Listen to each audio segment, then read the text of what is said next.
My ex K wants me back after sleeping with another man while we were apart. You have done nothing but make me question myself for the last 2 years, she claims, but how do I trust her again? I'm hurt and confused. Can we rebuild after such betrayal? Edit, I did not realize how long this was when I posted it. My apologies, everyone. Let me begin by stating that I want to be with her, but I am uncertain if I can after what she has done. Here is some background for the story. My ex-girlfriend, let's refer to her as Kay, and I broke up for the first time back in August. We were constantly arguing, and she was so harsh during our disagreements that I felt she hated me. After one argument escalated too much, I told her I no longer wanted to be with her. I said this while we were driving for 40 minutes to pick up furniture for the apartment we had just moved into, resulting in a quiet and uncomfortable ride. I tried to rescind my statement, but the damage was already done. It shattered all of the security in our relationship, particularly because she has abandonment issues stemming from her childhood, and now her boyfriend of 2 years had abandoned her as well. It is also important to mention that she suffers from borderline personality disorder, so this experience devastated her both emotionally and mentally. I recognized that what I had done was wrong, but I was resolved to make amends. To me, it was merely a moment of intense frustration, and I had said something I did not truly mean. We got back together in the following days, but our relationship was extremely challenging. It was not until October that we experienced our next breakup. We have been on and off, breaking up a total of 5 times between August 2024 and March 2025. It was during our last breakup that things deteriorated so much that I moved out. Before this, I had always told her that if she ever kicked me out, I would not return. Nevertheless, she kicked me out twice, and both times I came back. Kay would tell me to leave, and within an hour she would beg me to return, so it never felt genuine. The first time I returned as soon as she asked because I was parked in our apartment complex but out of sight with no visible location. The second time she kicked me out and asked me to come back, I slept in my car overnight. Although I was only 15 minutes away from home, I chose to sleep in my car because I felt this was the only way she would know I was serious about not coming back if this ever happened again. We discussed what had happened, and I told her that I would not be returning next time. If we broke up again, I would be done for good. She then explained that when she tells me to leave, she actually expects me to fight to stay. She expressed that she wants me to tell her no and that we would talk things out. I told her that I would not do that because I perceived it as toxic and immature. Anyway, let's move on to March when Kay asked me to leave for the final time. We had a moderately pleasant morning while we both got dressed for work and then dressed our children.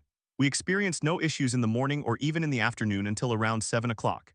Kay had been on the phone for 20 minutes, which is nothing out of the ordinary. She is a teenage girl, so I understand that she is attached to her phone and wants to talk to her friends, so I was not upset about it until I was getting the children ready for bed. I took our 1-year-old from the living room, where she had been sitting with Kay and our 4-year-old, to our bedroom. I placed her on the bed and then went to her room to grab a diaper. I then saw Kay taking our 1-year-old from our room and placing her back on the couch. I assumed she did not realize what I was doing, so I did not say anything.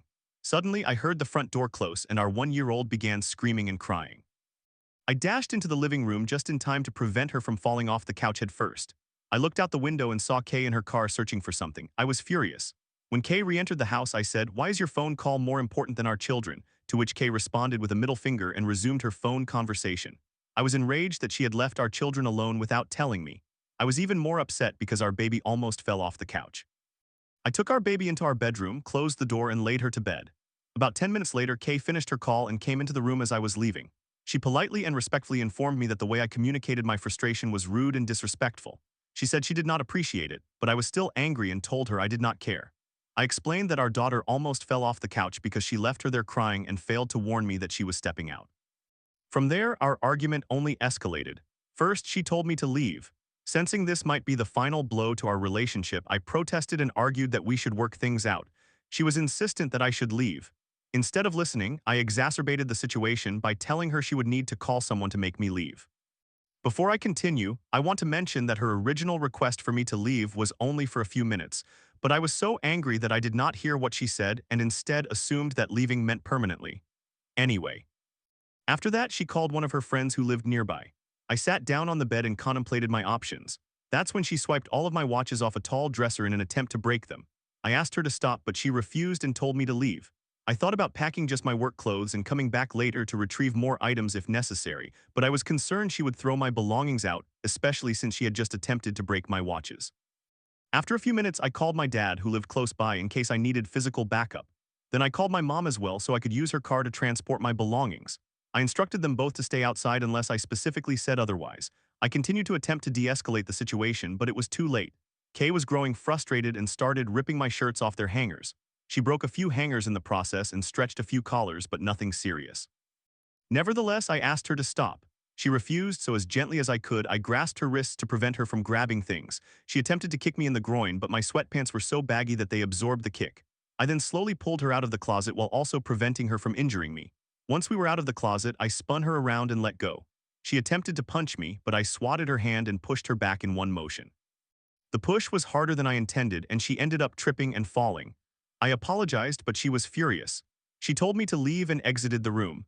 Much drama ensued, but ultimately I packed my things and left without any further incident beyond exchanging harsh words with one another. The next day, she called me asking me to come home, and I reluctantly said no. I informed her that this time we could not come back from our breakup. She cried, and I felt terrible because I wanted to return, but I believed it was the wrong decision. I felt that our relationship was genuinely over at last. After a few hours, I caved and told her I wanted to come back, but we had to take some time apart to determine if this is what we truly wanted. This was a month ago in early March. Since then, we have discussed getting back together and agreed that ultimately that is what we both desired. I have been at her apartment much more than I should have been, but I thought we were rebuilding our relationship. We would express to one another that we were still in love. She would ask me if I was seeing anyone else with tears in her eyes, and I always reassured her that I was not and that, in fact, she was the only woman for me. We would send each other money for lunch, and any time she needed emotional support, I did my best to be there for her. Whenever she needed help with the children, whether it was at 12 a.m. or 6:30 a.m., I would always show up and do whatever she required. Fast forward to Tuesday. I went to Kay's house to drop the kids off as usual. However, she asked me to stay and spend time with her, so I did and ended up helping her put the kids to bed, but I left shortly after they fell asleep. Kay was distant the entire time. She was absorbed in her phone throughout my visit, so I felt that my decision to stay had been a mistake. She did not seem to genuinely want me around, so I chose not to overstay my welcome. Before I left, I noticed that the living room television had been left on and had gone into screensaver mode. Normally, the screensaver displayed pictures of our family, me, Kay, our children, or the dog, but for some reason, it was on the default screensaver. I wondered if Kay had done that on purpose since she logged into the app about a week prior. However, I did not inquire further and assumed it was a glitch. The next day, Wednesday, April 2nd, I accessed the app around noon. My mind was set on figuring out how that happened and if I could rectify it. I considered fixing it around 8 a.m. during a break at work, but I was interrupted before I had the chance. Then at 10:30, Kay asked me to buy her lunch, and despite not having any money, I complied. I texted her shortly after to express how excited I was for our next pregnancy, telling her how I would pamper her and provide her with the ideal pregnancy experience. She reacted positively to my message and told me she loved me. An hour later, I opened the app to attempt to fix the screensaver. I was astonished to discover that Kay had uploaded her entire photo gallery. Before I could scroll or close the app, I noticed something that piqued my interest and clicked on it, a picture of someone sitting on the lap of a stranger I had never seen before. At this point, my heart raced, so I clicked on the image, realizing it was a live photo, and saw that it was Kay. She was sitting on someone's lap on the couch I had bought in her living room with her blanket beneath them. The photo was taken on March 20th. Then I saw more. There were screenshots of her conversing with her best friend about having sex with someone dated October 27, 2024. We were not intimate a lot around that time, but she claims to have been talking about me. I found a screenshot of someone, possibly the same person, displaying firearms on FaceTime. There was a picture she had taken of a firearm on the nightstand that used to be mine, dated March 29th. I saw screenshots of the guy on my couch in his underwear, and the most egregious images showed Kay's legs on his shoulders, taken on March 22nd. I saw enough to understand what was occurring in those photos, but fortunately not too much. Kay had been seeing someone else, and I have no idea how long it has been happening. What is worse is that she has been lying about it. Several times now she has asked me if I was seeing anyone, and I truthfully told her no. When I asked her the same question, she always responded with no as well. I would tell her she was the only woman for me, that we would work everything out, and that there was still hope for us. All that time, she had already been intimate with another man. She has been deceitful and manipulative. When she got off work, rather than call as she usually did, she texted me instead. She claimed to have a headache and stated that she would be heading straight home instead of going to the gym with me. I asked if she needed me to bring her anything, but she declined. I suspected that she was planning to meet with that guy again in our house, so I decided to show up unannounced. I waited an hour and then drove over. I called her, fabricating a story about a family emergency, telling her I needed the diaper bag so that I could pick the children up and keep them with me while I handled the situation.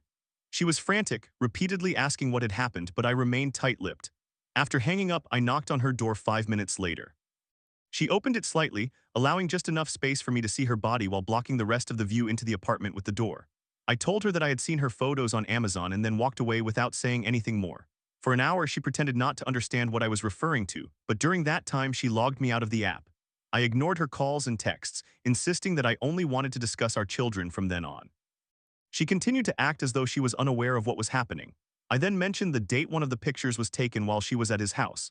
I asked her to stop the act after everything that had occurred, and she finally did. She exclaimed, "Fuck you, I wish we had never met. The only good thing to come from our meeting was our child's name."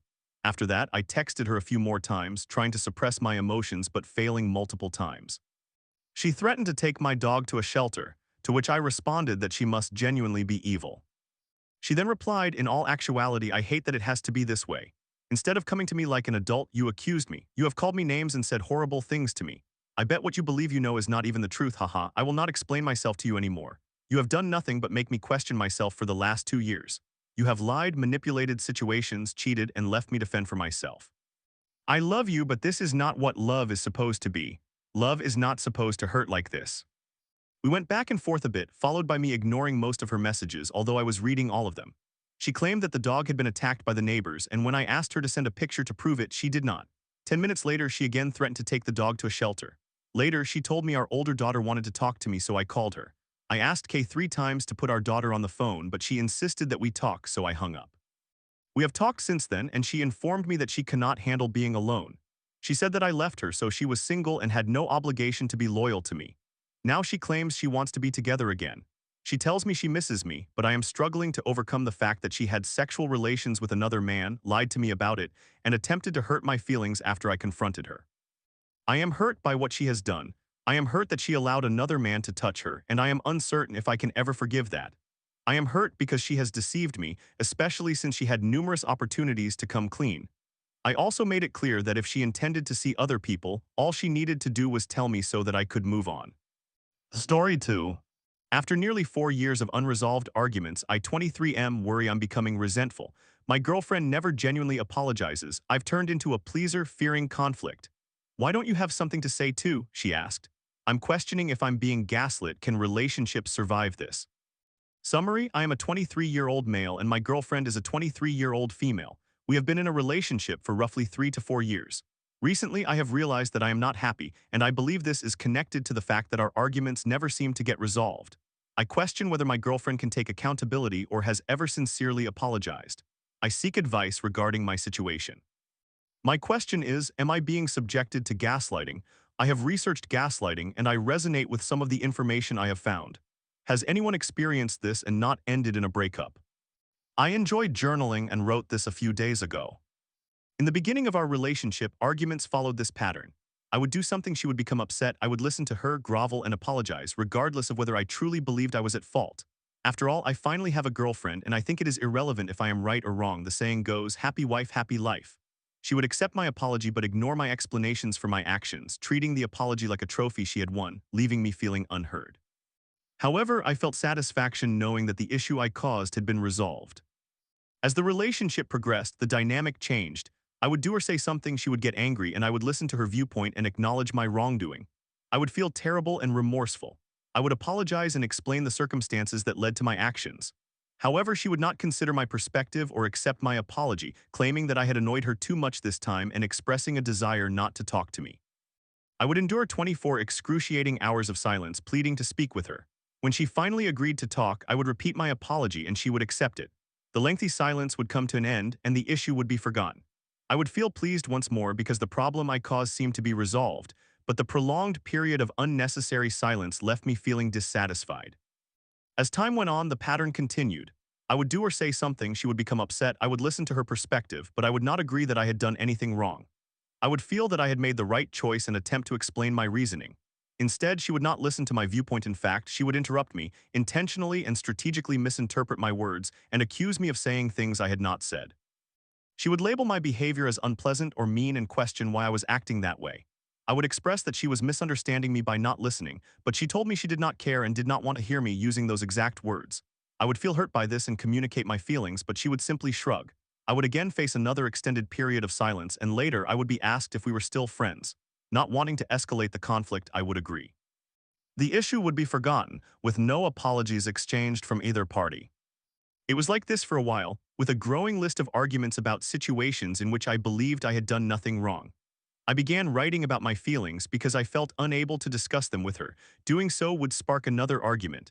I also could not confide in friends, as I believe it is wrong to speak negatively about a partner behind their back. I held firmly to this belief, even when my frustration reached immense levels, and I just needed to discuss my feelings with someone who would listen. I now have an entire folder in my secondary Google Drive containing detailed accounts of all the arguments in which I felt unheard. One day we had another argument. It followed a familiar pattern, but after the lengthy silence we finally talked.